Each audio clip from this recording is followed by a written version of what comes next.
శ్రీ హరివాయుగురుభ్యో నమః. శ్రీమదానందతీర్థ భగవత్పాదాచార్య గురుభ్యో నమః. శ్రీ జగన్నాథదాస గురుభ్యో నమః. శ్రీ విద్యాసాగర మాధవ తీర్థ గురుభ్యో నమః. హరి ఓం. ಹರಿಕಥಾಮೃತಸಾರ ಗುರುಗಳ ಕರುಣದಿಂದ ಆಪನಿತು ಪೇಳುವೆ ಪರಮ ಭಗವದ್ಭಕ್ತರಿದನಾದರದಿ ಕೇಳುವುದು. ಹರಿಯು ಪಂಚಾಶದ್ವರ್ಣ ಸುಸ್ವರ ಉದಾತ್ತಾನುದಾತ್ತ ಪ್ರಚಯ ಸ್ವರಿತ ಸಂಧಿ ವಿಸರ್ಗ ಬಿಂದುಗಳೊಳಗೆ ತದ್ವಾಚ್ಯ ಇರುವ ತತ್ತನ್ನಾಮರೂಪಗಳರಿತುಪಾಸನೆಗೈವರಿಳೆಯೊಳು ಸುರರೆ ಸರಿ ನರರಲ್ಲ ಅವರಾಡುವುದೇ ವೇದಾರ್ಥ. మన హరికథామృత సారము పాఠంలో నిన్నటి రోజున వర్ణ ప్రక్రియ సంధి యందు 14వ పద్యం చెప్పుకున్నాము.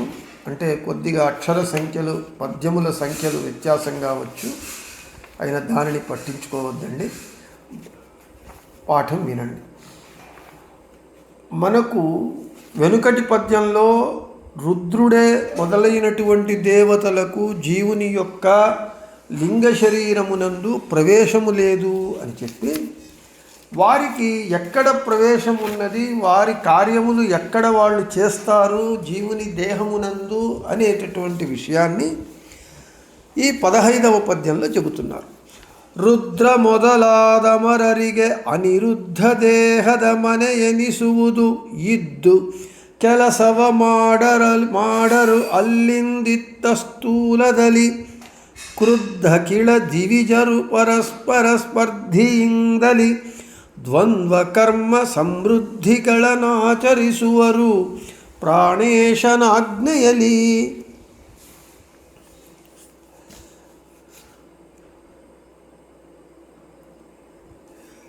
ರುದ್ರ ಮೊದಲಾದ ಅಮರರಿಗೆ ಅನಿರುದ್ಧ ದೇಹದ ಮನೆ ಎನಿಸುವುದು ಇದ್ದು ಕೆಲಸವ ಮಾಡರು ಅಲ್ಲಿಂದಿತ್ತ ಸ್ಥೂಲದಲ್ಲಿ ಕ್ರುದ್ಧ ಅಖಿಳ ದಿವಿಜರು ಕ್ರುದ್ಧ ಅಖಿಳ ದಿವಿಜರು ಪರಸ್ಪರ ಸ್ಪರ್ಧೆಯಿಂದಲಿ ದ್ವಂದ್ವ ಕರ್ಮ ಸಮೃದ್ಧಿಗಳನ್ನು ಆಚರಿಸುವರು ಪ್ರಾಣೇಶನಾಜ್ಞೆಯಲಿ ಅಂತ ಹೇಳ್ತಾರೆ. ఇక ప్రతిపదార్థం రుద్రుడే మొదలైనటువంటి అమరರಿಗೆ తత్వాభిమాని దేవతలకు అనిరుద్ధ దేహమే, జీవుని యొక్క అనిరుద్ధ దేహమే మనే ఎనిసుವುದು.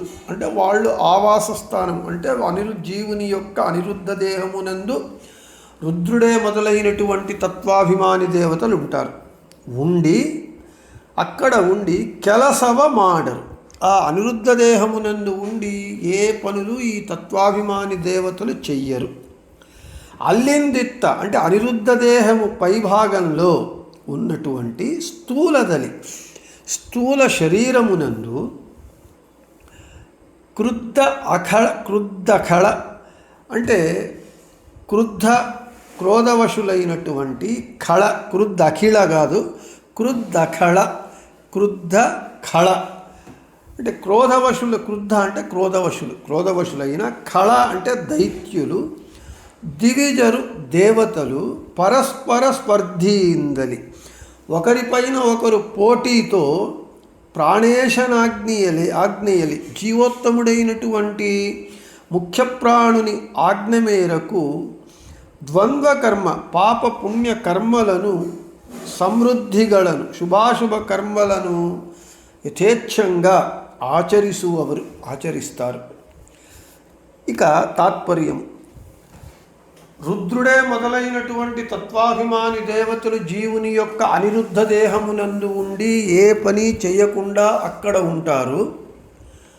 అదే స్థూల దేహంలో ఉండి తత్వాభిమాని దైత్యులు, తత్వాభిమాని దేవతలు జీవుని స్థూల దేహంలో ఉండి పరస్పరము విరుద్ధంగా పోటీ పడుతూ దేవతలు పుణ్యకర్మలను జీవుని చేత చేయించి తత్వాభిమాని దైత్యులు జీవుని వాళ్ళు చెడు కర్మలు చేసి తత్వాభిమాని జీవుని చేత చెడు కర్మలను చేయిస్తూ స్థూల దేహమునందు తత్వాభిమాని దేవతలు తత్వాభిమాని దైత్యులు ఉంటారు అనేటటువంటిది తాత్పర్యం. ఇక వివరణకు వస్తే మనము చెప్పుకున్నట్లుగా జీవుని 4 దేహములు: స్వరూపదేహము, లింగదేహము, అనిరుద్ధ దేహము, స్థూల దేహమని. ఇంతవరకు జీవుని స్వరూపదేహంలో భగవంతునికి వాయుదేవుల వారికి ప్రవేశం ఉన్నది అని చెప్పుకున్నాము. లింగదేహంలో వాయుదేవుల వారికి ప్రవేశం ఉన్నది అని చెప్పుకున్నాము భగవంతునితో పాటుగా. ఈరోజు జీవుని యొక్క అనిరుద్ధ దేహంలో తత్వాభిమాని దేవతలు, రుద్రుడే మొదలైనటువంటి తత్వాభిమాని దేవతలు అనిరుద్ధ దేహంలో ఉన్న అనిరుద్ధ దేహమునందు ఏ కార్యము చెయ్యరు. ఎందుకంటే అనిరుద్ధ దేహము ఏ పని చేయడానికి సాధ్యము కానటువంటి దేహము. జీవుడు సాధన చేయాలి అనంటే ఈ స్థూల దేహమే వానికి సాధన శరీరము. జీవుడు తన స్వరూపదేహంతో కానీ తరువాత లింగదేహంతో కానీ అనిరుద్ధ దేహంతో కానీ ఏ పని చెయ్యజాలడు. కేవలము స్థూలదేహమే సాధనకు పనికొచ్చే శరీరము. అందుకే సాధన శరీరం అన్నారు. సాధన శరీరవిదు సామాన్య వల్ల హరిత దయది కొట్టిద్దు అని దాసుల వారు చెప్పారు.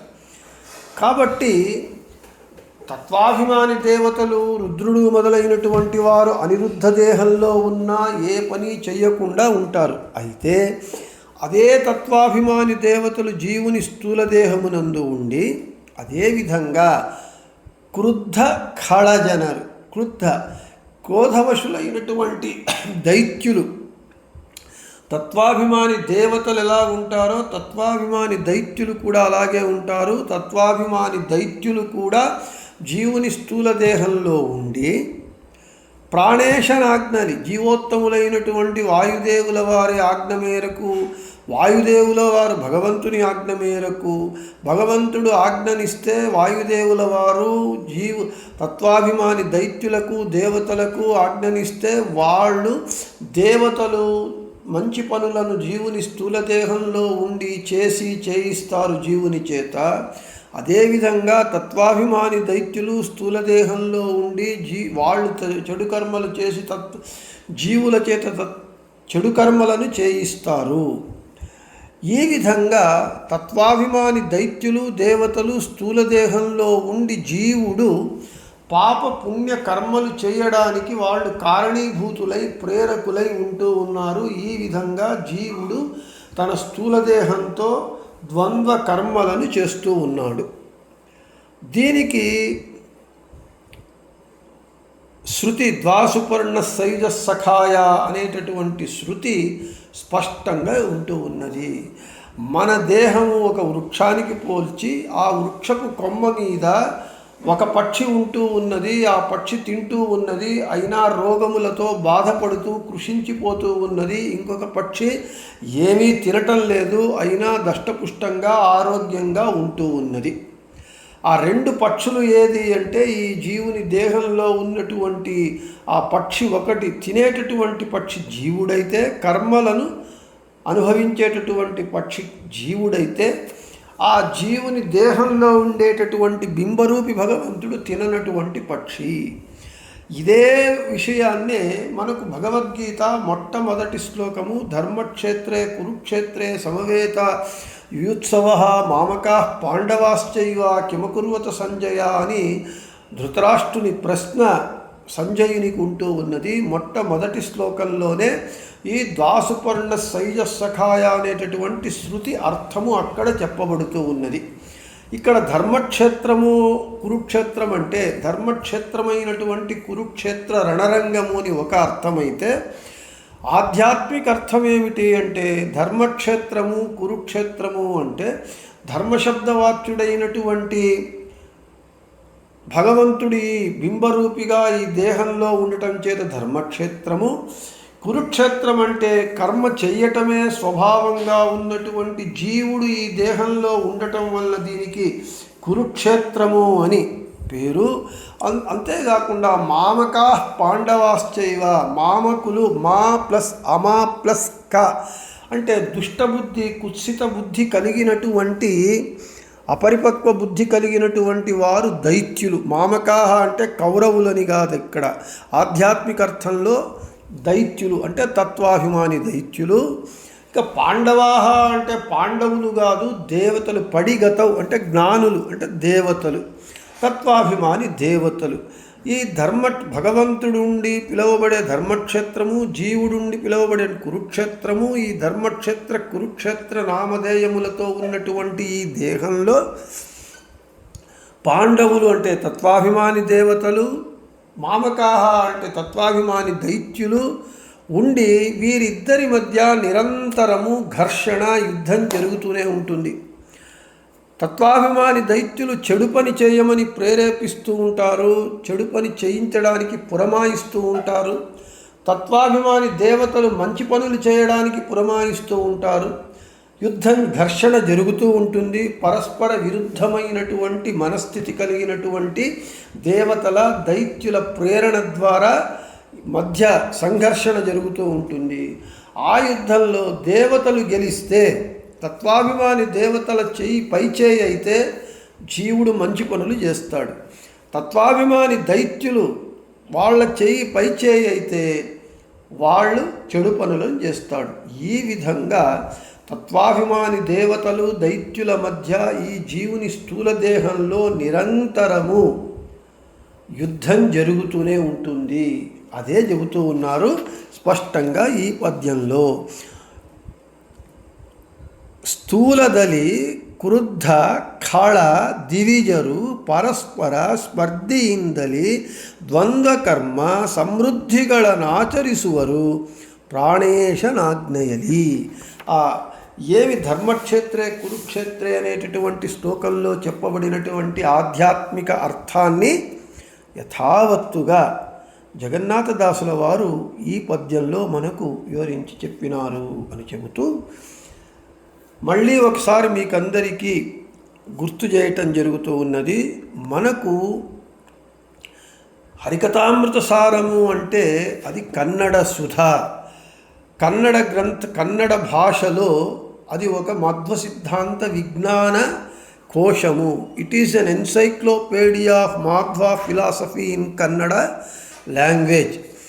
ఏ విధంగా మహాభారత తాత్పర్య నిర్ణయం సంస్కృతంలో ఆచార్యుల చేత రచింపబడి మధ్వ సిద్ధాంత విజ్ఞాన కోశంగా సర్వస్వంగా ఉన్నదో, అదేవిధంగా హరివాయు గురువుల అనుగ్రహం చేత జగన్నాథదాసుల వారు మధ్వ సిద్ధాంత విజ్ఞాన సర్వస్వంగా హరికథామృత సారాన్ని రచించి ఇచ్చారు. కాబట్టి దీనిని అణుసుధ అని పిలుస్తారు. కాబట్టి హరికథామృత సారము అంటే కేవలం ఒక కన్నడ గ్రంథాన్ని నేను చదువుతూ ఉన్నాను, నేర్చుకుంటూ ఉన్నాను, వింటూ ఉన్నాను అని కాకుండా శాస్త్రాన్ని చదువుతూ ఉన్నాను.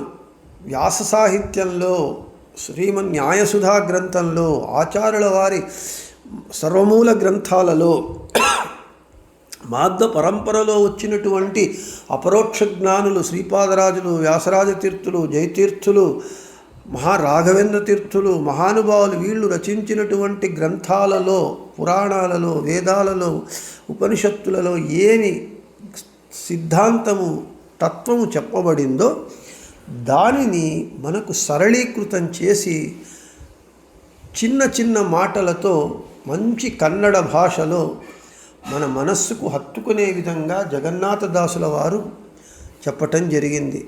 జగన్నాథదాసుల వారికి ఆ సామర్థ్యము, శక్తి ఎలా వచ్చిందంటే వాళ్ళు స్వతహా సంస్కృత ఉద్దామ భాషా పండితులు. వాళ్ళు సంస్కృత పండితులు, అన్ని గ్రంథాలను బాగుగా చదివినటువంటి శాస్త్రాధ్యయన సంపన్నులు, జ్ఞాన సంపన్నులు. కాబట్టి వాళ్ళు కన్నడ భాష యందు పామరులు కూడా మధ్వ సిద్ధాంత తత్వాన్ని తెలుసుకొని పామరులలో ఉండేటటువంటి ముక్తియోగ్య జీవులు కూడా ఉద్ధారం కావాలి అని రచించినటువంటి ఉత్కృష్టమైనటువంటి ఒక విధంగా శాస్త్ర గ్రంథము, శాస్త్ర పుంజముది, శాస్త్ర మంజరి హరికథామృత సారము అనేటటువంటిది గుర్తుంచుకొని మీరు ఈ పాఠము విన్నప్పుడు మీకు ఆ దాని యొక్క ప్రయోజనము మీకు లభిస్తుంది అని చెబుతూ, ఇక రేపు మనము ముందు పద్యాన్ని చెప్పుకుందాము అని చెబుతూ,